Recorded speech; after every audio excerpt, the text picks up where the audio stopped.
The 2024 NFL draft class, from a dynasty perspective, has been talked up as potentially one of the best classes in years. But as a dynasty community, we do this every single year. We get all excited. We start listing the prospects in 2020. If you guys remember talking about the current class that we're in right now, we were like, oh man, wait till 2023 comes. We got Bijan Robinson. We got Tank Bigsby. We got Kayshon Boutte. We got Michael Mayer. And outside of Bijan and Michael Mayer to some degree, some of those guys failed to live up to the hype. I still think they're decent prospects, but they are definitely not the slam dunk elite prospects that we once thought. But I do think the 2024 class is very good. Only today, we're going to take a real look at these profiles. We're not just going to project them to be the best prospects since sliced bread.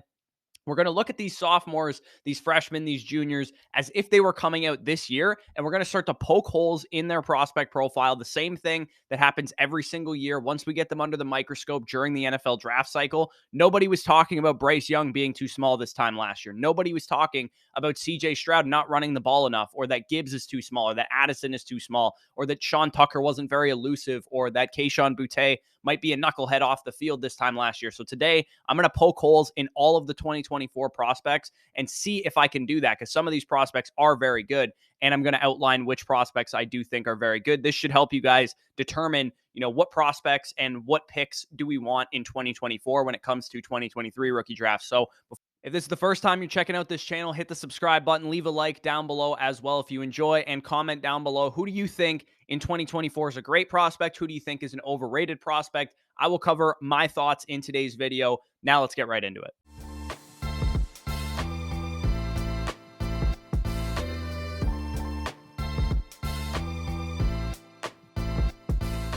So the order that I'm going to do this basically is in the consensus 2024 rankings over on Dynasty League Football. After this exercise, I'm going to post my own 2024 rankings to flockfantasy.com in article format. So make sure, if you guys are not a member over there, use the promo code FSE to get a free 2-day trial, get all of my rankings, all the articles, all the Dynasty Decisions priority that you guys could want, bonus content. I'm going to be dropping a draft guide probably next week with all of my prospect player cards, all my grades for all of the prospects. So if you want access to all that stuff, plus the bonus content from the other partners over there, Mason at Fantasy Flock, Zach and Badake from Fantasyland, and Pierre and Chris at Fantasy Endgame, definitely check out flockfantasy.com and use the promo code FSE for 30% off and get 6 months for free if you sign up annually. So Caleb Williams is the golden boy, right? In Superflex leagues, USC quarterback Caleb Williams is who we all want if we are a rebuilding team.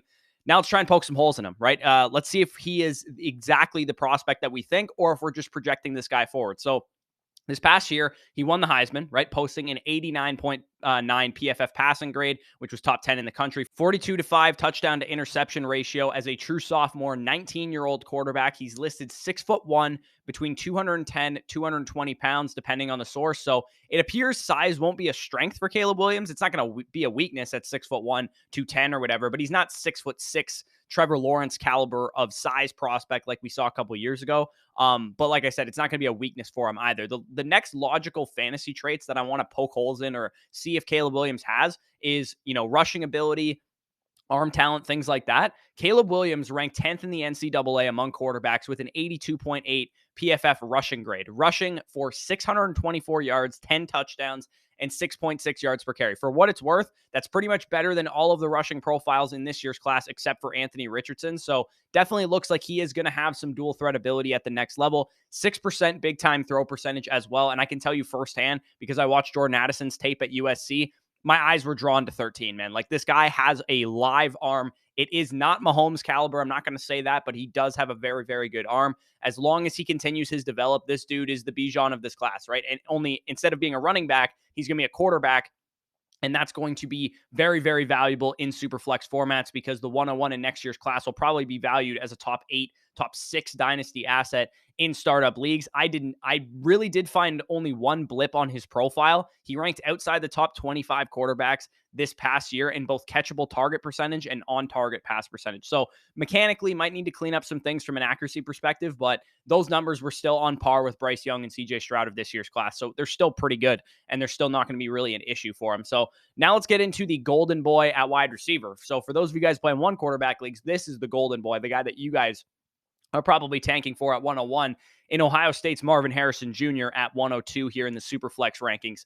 third in the country in PFF receiving grade at 89.9, first in the Power 5 conferences. So he was basically the highest graded receiver in the country. True sophomore last year, who dominated with 118 targets, 77 receptions, 1,263 yards, 14 touchdowns against the best competition. If he doesn't get injured against Georgia, he was having a monster game in that one. 29% target share while sharing the field a little bit with JSN, but not really. Mostly Emeka Egbuka, who I'm going to talk about later in this video.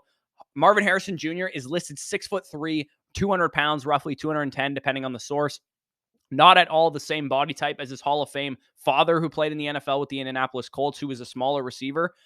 He ran a 4.60 coming out of high school, but that's with no training, with no, coaches or whatever. He'll probably run in the 4.4s, low 4.5s come the NFL Combine next year. I'm really trying to poke holes in Marvin Harrison Jr., but this guy's profile is really good, man. Like, looks to be the best receiver prospect since Jamar Chase. People still poked holes in Jamar Chase, right? People said he couldn't separate and all this kind of stuff. As long as Marvin Harrison doesn't faceplant this year, he is going to be absolutely the 101 in one quarterback leagues, the 102, 103 in super flex formats, and a guy worth tanking for, worth trying to get a very, very high pick in 2024 for. So let's get into the next guy here, which is Raheem Sanders, aka Rocket Sanders, who's a running back from Arkansas, listed as the RB1 according to DLF right now. He posted the 37th highest rush grade at 87.4. So, I mean, it looks like down-to-down consistency, at least in PFF's grading system, looks to be somewhat of an issue. A great statistical year, though, with 224 carries, 1,466 yards, 10 touchdowns. But let's try and poke some holes, right? At running back, the easy ones to poke are size. Do they have the size to be a workhorse in the NFL? Are they good enough athletes? Do they have the speed? And do they have any receiving chops? So all the running backs in this video, I'm probably going to try and poke the same holes in. The guy's listed at 6'2", 237. I don't think he's actually that big. Just watching him, he's probably closer to 225, 230. I think the site's lying a little bit, but that's still very good size for a running back. 4.52 coming out of high school, even at that size.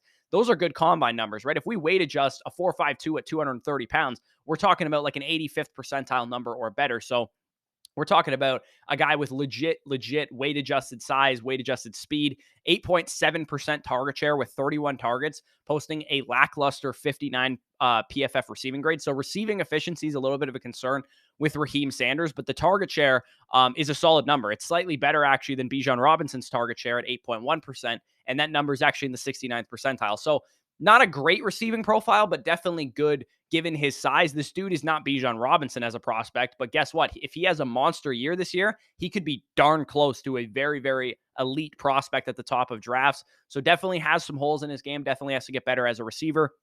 But overall, it looks like Raheem Sanders is going to be a great running back prospect. QB2 in this class, a lot of people I'm sure, are waiting for my opinion on UNC's Drake May. Some have said that he could be the QB1 in this year's class if he was eligible from North Carolina.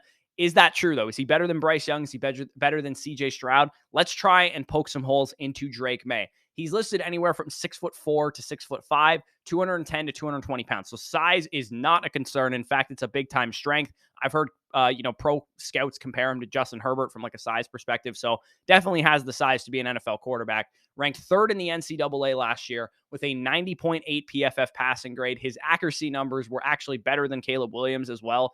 87% catchable target rate, which was top 10 in the country, higher than anybody in this year's class as well. Big time throw percentage, a whopping 8.4%. Again, led the country in that statistic, better than anybody in this class. 8.4%, I believe, is the highest that I've seen since Trevor Lawrence posted his coming out of Clemson. 37-7 touchdown interception ratio. Now let's say, okay, so he's got the size. He's a great passer, clearly. Can he actually run the ball? And he can. 899 rushing yards this year, 7 touchdowns in 2022 on 77 attempts, which shows his propensity and tendency to actually tuck it and run when he needs to. So to answer the original question, are the next year's top 2 quarterbacks, Caleb Williams and Drake May, better than this year's? Yeah, I think they'd both be QB1 in this year's class. As long as they don't face plant as juniors and have terrible seasons or get major injuries or something like that, I think we're talking about 2 guys that will be top 3 overall picks in Superflex rookie drafts next year and have the ability to be Konami code quarterbacks along with great passers, will get the draft capital. We're already hearing that they're going to be like the first and second pick in next year's actual NFL draft. Next, we get into RB2, Travion Henderson from Ohio State. I've seen quite a bit of Travion Henderson's film because I watched Garrett Wilson, Chris Olave last year. I watched JSN and CJ Stroud this year. And of course, I had to watch a lot of 2021 tape again with JSN this year. As a freshman, this guy was a phenom. When I was watching those guys, I was like, dude, this guy's unbelievable. 15 touchdowns, 1,248 yards, 195 attempts, played just 8 games this year, though, only 139th in the country in PFF rushing grade, 576 yards and 6 touchdowns. So definitely a down statistical year due to injuries this year for Travion Henderson. Was dealing with a foot injury most of the year. Listed at 5'10", 214 pounds. That's pretty good size. Ran a 4.45 coming out of high school. You can see the speed from him on tape, but he only posted a 1.2% target share this season. Again, he was hurt. 6% target share as a freshman. Definitely a solid number. I think Travion Henderson, as lazy as a comparison as this is, he does remind me a lot of J.K. Dobbins, especially from a career trajectory standpoint, because Dobbins had a monster freshman year, had a down sophomore year, and then blew up for like 2,000 rushing yards as a junior. So hopefully that happens for Travion Henderson coming into 2023, but he also could be on the career trajectory of Tank Bigsby, where he had a monster freshman year and then had down seasons after that. So he's a talented dude. I've seen the guy play. The profile may suffer if he gets banged up again this year, but I do think the tape is good enough for this guy to be a day 2 running back, no questions asked, even if he's banged up again this year. So tight end 1 in this class, the generational one of Brock Bowers. This is a guy that, similar to Michael Mayer a couple of years ago, we've been talking about for a couple of years now. Everybody knows the Georgia tight end, Brock Bowers, is expected to be a stud. He's also a tight end, though, right? And we're seeing this year, even though Michael Mayer has been a stud and was expected to be a stud, he's falling in rookie drafts simply due to the fact that he's a tight end. Now, Brock Bowers is a little bit different because he's more of like a move tight end and he's going to be more athletic. But if we see another down season from Kyle Pitts and, Michael Mayer and Dalton Kincaid, these guys don't come in and light up the NFL right away. People are going to take that out on Brock Bowers next year. And as a prospect, this guy's a great tight end prospect, but people are going to be concerned that he plays tight end and they're going to let him fall in rookie drafts potentially. So that's one hole that I can poke in Brock Bowers. It's just his position. But he's 3rd in the country at tight end as a true freshman in 2021 with a 91.6 PFF receiving grade, 18% target share as a freshman. Again, 3rd in the country in PFF receiving grade. A little bit of a down target share in 2022 this year. He's listed at 6'4", 230 pounds. So he is a bit undersized, and that'll probably get nitpicked by NFL scouts coming out. Probably not by us in the fantasy community because he's a tight end. We kind of want him to be more like a wide receiver, but I think NFL teams are going to have legitimate concerns about his ability to block, and it might make him more of less of a scheme fit for a lot of teams. He ran a 4.48 coming out of high school. I expect him to test really well, but I do think this is a prospect that's going to get nitpicked coming out. People are just assuming he's going to be a generational tight end prospect. I do not think NFL teams are going to view him that way because he is a little bit more of a scheme specific Evan Ingram type of prospect, and he's been productive both years, but he does need to have a big year this season to silence some doubts, like I said, about his size and potentially his fit at the next level. So Brock Bowers is not a perfect prospect. He is a good prospect, a great prospect even. I would venture a guess to say I actually put out a poll on Twitter today saying, is it true or false that Brock Bowers is better than any tight end in this class? And most people think he is, but I definitely think he's going to get nitpicked quite a bit. So let's move on to Emeka Egbuka, who is another Ohio State wide receiver, probably the second best receiver in this class. Also plays alongside Marvin Harrison, who's clearly the best receiver in this class. Listed 6'1", 203 pounds, ran a 4.42 out of high school. So that is definitely very good news. He's got the size, he's got the speed. He's able to be productive alongside a great player like Marvin Harrison Jr. 106 targets this year, a 25% target share, playing with CJ Stroud as a true sophomore, alongside a transcendent prospect like Marvin Harrison, 74 catches, 51 receiving yards, and 10 touchdowns. He's going to declare as a true junior, I would imagine, and he's definitely a fun one. There's not a ton of glaring holes in his prospect profile. I watched a little bit of tape on him, and he looks to be just a rock-solid wide receiver prospect. I think some people might have some question marks about, is he a truly elite prospect? Is he a guy that's going to come in and be an elite player from the beginning? He just looks like a rock-solid early to mid first-round wide receiver in the NFL. So definitely a guy that I think will probably hold his value, if not get better this year, if we have another big year out of the Ohio State offense, although they are losing their quarterback. So Braylon Allen, running back from Wisconsin, this is one that I'm actually going to poke quite a bit of holes in because quickly became a Debbie darling because this guy broke out at 17 years old because he was born in 2004, which means that he's going to be 20 on draft night, and he just turned 19 a couple months ago. So he's a very young prospect, but he was the 106th graded running back in the country and 101st as a true freshman. So this guy's not overly an elite player. He's got great size. He's listed at 6'2", 230 pounds. Some places had him listed at like 240 pounds, but he ran a 4.8 coming out of high school. So for me, I think Braylon Allen's a little bit of a figment of everybody's imagination. We see a Wisconsin running back who's big, who rushes for a lot of yards, and we just think he's the next Jonathan Taylor. This guy does not have Jonathan Taylor's speed. He'll probably run in the 4.6s. When I watch him on film, I see a guy that isn't very fast. He needs to probably shed some weight, if I had to guess, to get his speed numbers up a little bit. And that might have him falling in the eyes of dynasty players, and especially in the eyes of the NFL draft. If he goes out and runs like a 4.65 at the NFL Combine, I think he needs to step up this year, maybe shed some weight, like I said, to get a little bit more limber. But I was not impressed with Braylon Allen. I don't think he's a better prospect than Raheem Sanders or Travion Henderson. I don't even think he's even close to those guys, and he might not be better than the next two guys I'm going to talk about. Donovan Edwards and Blake Corum, both Michigan running backs. I think Corum really screwed this whole situation up, man, because he could have come out this year, right? Blake Corum was the highest graded running back in the country this year per PFF. 96.2 is the highest number that's been recorded since 2014. So he had a monster season this year. He's listed at 5'8", 210 pounds. If he's actually that size, that would be pretty solid weight, but he might be a little bit lighter than that. Next year, now that he's coming out next year, he's going to be 23 years old this time next year. And staying for him had a domino effect of also affecting his teammate, because it's great for Michigan's chances to win the national championship this year, which they're probably going to. I think they're probably going to be the favorite.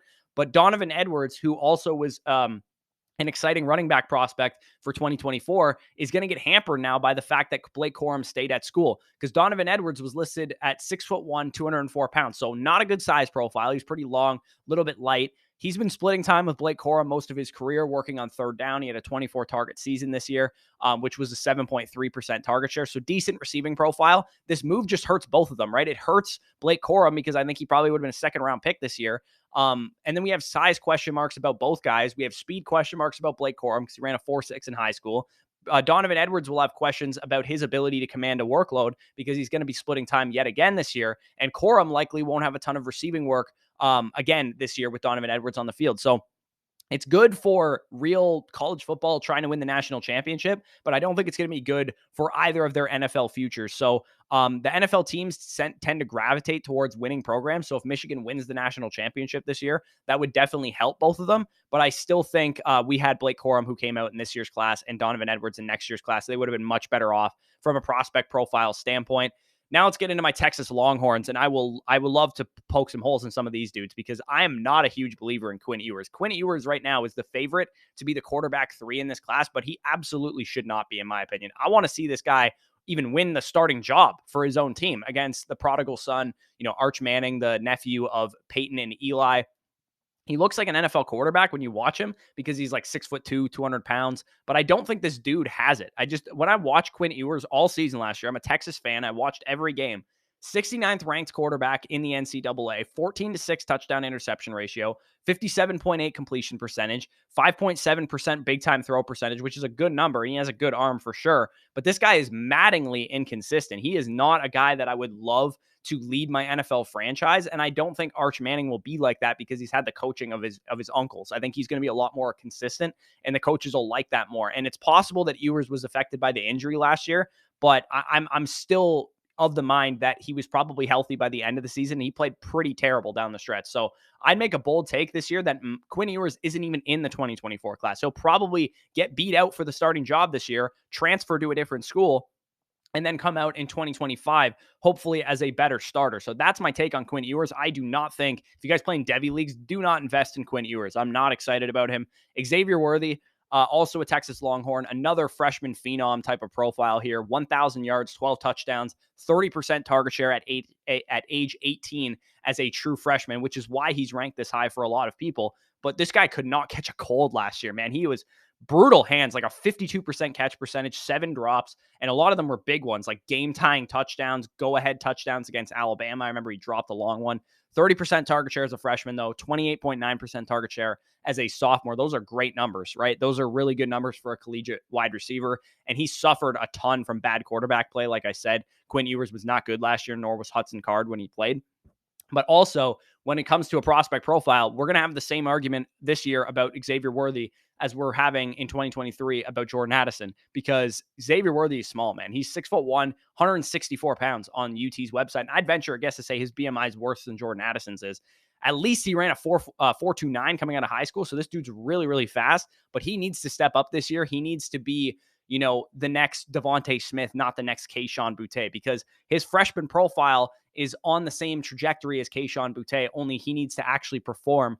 And if Arch Manning wins the job, I think that'll definitely help him out, or if Quinn Ewers just takes a step forward. So Xavier Worthy's a guy that could go either way, but I do believe in him still. He has moments where he looks like a great receiver. And the final Texas Longhorn is tight end 2 right now, and Jatavion Sanders. I think this dude might be the best of all of them. All the Texas players, this is the one that I believe in the most. He's listed 6'4", 256 pounds, which is great size. He posted a 19% target share as a true sophomore, 615 yards and 5 touchdowns. He ran a 4.56 coming out of high school. If Texas has better quarterback play this year, this dude could absolutely explode. I still think he can beat Brock Bowers to be tight end 1. Brock Bowers is going to have, the leg up because the whole Dynasty community has a hard on for this dude. But Jatavion Sanders is a better NFL prospect given his size and full skill set. So I love me some Jatavion Sanders. If he can produce this year, he is going to be really, really fun to see how he plays out. Next, we get into Will Shipley, who is the Clemson running back. We have a white running back here in this class, a little bit weird. Got athletic traits, though, 4.42 coming out of high school, posting a 75th percentile target share this past year. The only issue for me with Will Shipley from Clemson is 5'11", 205 pounds, which, again, that's what his listed weight is. Is he actually 195 pounds, which is usually how it ends up working? That's pretty much the same size profile we saw from Christian McCaffrey coming out of Stanford. But the concerns for Shipley are his efficiency numbers as well. He had pretty low elusiveness, 102nd in the country, according to PFF, only 5.5 yards per carry in the ACC, should be averaging way more than that. For a great receiving profile with nearly a 10% target share as well, he only averaged 6.4 yards per catch and the 273rd grade as a receiver in the NCAA of 67.8. So this is not a guy that's been overly efficient, and I want to see that from him in 2023. He's an interesting prospect, but I don't really buy that he's just some elite running back prospect right now. So some other wide receivers that I'll just touch on really quickly. Troy Franklin, Oregon wide receiver, slender guy, listed only 169 pounds. So that's a hole I'm going to poke in him right away. 6'2". That'll be a concern for him, that size, but he did break out this year, posting a 21% target share with Bo Nix, and he ran a 4.40 coming out of high school. So he could definitely be interesting from that perspective. Malik Neighbors is a guy that I'm quite interested in based on the stuff that I've read about him so far. LSU wide receiver, did something unlike Kayshon Boutte this year. And everybody, who likes Kayshon Boutte says, oh, it was the scheme, it was this.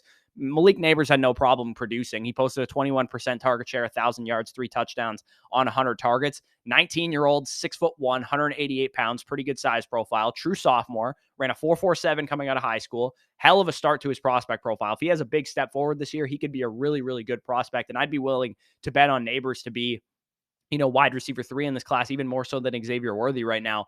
And the tape's pretty solid too. I watched a couple highlight tapes of him as well. Mario Williams has some interest from USC, but he's small. He has a low target share. Not really all that interested yet. Same with Ja'Cory Brooks of Alabama. Good size and speed, solid year in 2022, but he should have been better given that he had Bryce Young as his quarterback and no other targets to compete with. So that's basically the rest of the wide receiver class. The running back class has some depth as well, but there's nobody that's really highly sought after. I do think I should talk about the rest of the quarterback class because, like I said, aside from Caleb Williams and Drake May, who are legit dudes, they're going to be great quarterbacks in the NFL, in my opinion. There's so many names in this class and not really anybody that I can for sure say is going to be awesome. But we do have Quinn Ewers of Texas. Like I said, pretty much everything aside from his arm is a question mark for me. J.J. McCarthy of Michigan, he's got tools. He's 6'3", 195 pounds. He can run a little bit. He's got a decent arm, but he really needs to prove that he matters in this Michigan offense because he's kind of been playing as a game manager behind Blake Corum and Donovan Edwards, who have carried the load for that team. So I want to see J.J. McCarthy actually be the leader of that team and actually be the reason that they win games this year. KJ Jefferson of Arkansas, who I've been very high on. The reason I like him is because he rushed for 777 yards last year, 9 touchdowns, a 90.8 PFF grade last year, 6'3", 245 pounds. He kind of has like a Justin Fields light type of profile. He ran a 4.6 coming out of high school, but he will be a redshirt senior, so that's not great for his profile. He never passed for more than 24 touchdowns in his career either, so he needs to develop there as well, and I don't think that's going to happen this year because they're going to run the same type of offense with KJ Jefferson and Raheem Sanders basically just running it down everybody's throat. So he's interesting, but he definitely has some question marks. Shedeur Sanders of Colorado is a complete wild card, right? Deion Sanders' son last year threw 40-6 touchdown interception ratio at Jackson State.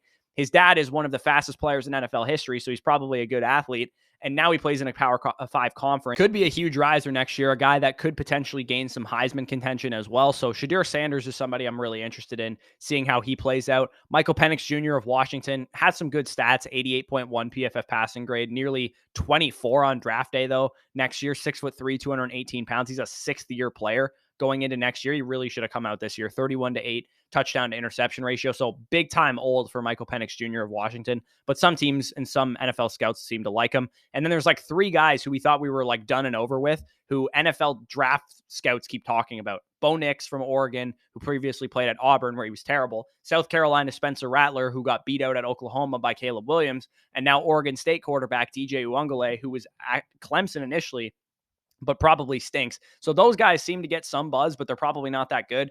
NFL teams seem to care about them. The quarterback depth of this class is definitely one of my most intriguing things to see from the 2023 college football season, because if, let's say, Quinn Ewers takes a step forward, JJ McCarthy takes a step forward, KJ Jefferson's really good, and Shadir Sanders is really good, we might have 3 or 4 or 5 first-round quarterbacks in next year's class, or these guys could all bottom out and be terrible, and it's just Drake May, and it's just Caleb Williams. So that's definitely an interesting part of 2024, and it's going to impact how 2024 draft capital is valued. For me, after doing this exercise, my takeaways are this. Number one, early 2024 firsts are worth the hype right now. It looks like Marvin Harrison, it looks like Caleb Williams, Drake May, and even Raheem Sanders are great prospects.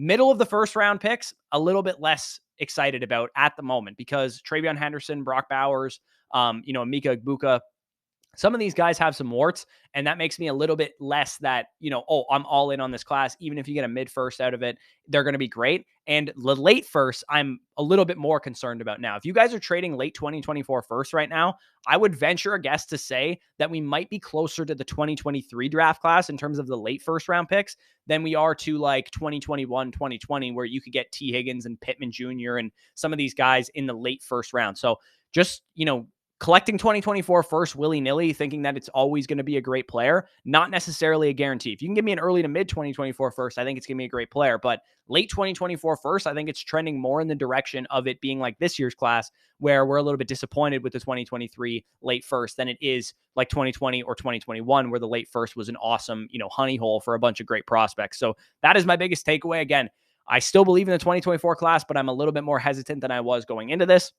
So if you enjoyed this video, leave a like, subscribe to the channel if you are new. Like I said, I will be posting my 2024 rankings on the new site, probably top 20 players or so today. So definitely go check that out if you're a member on flockfantasy.com. And if you're not, check out the link in the description. Promo code FSE will get you 30% off all of the packages. You can sign up monthly or you can sign up annually, which you get 6 months for free for doing so. And if you want to check out the site, 2-day free trial, just want to see my 2024 rankings, you can definitely use that promo code FSE and just do a 2-day free trial.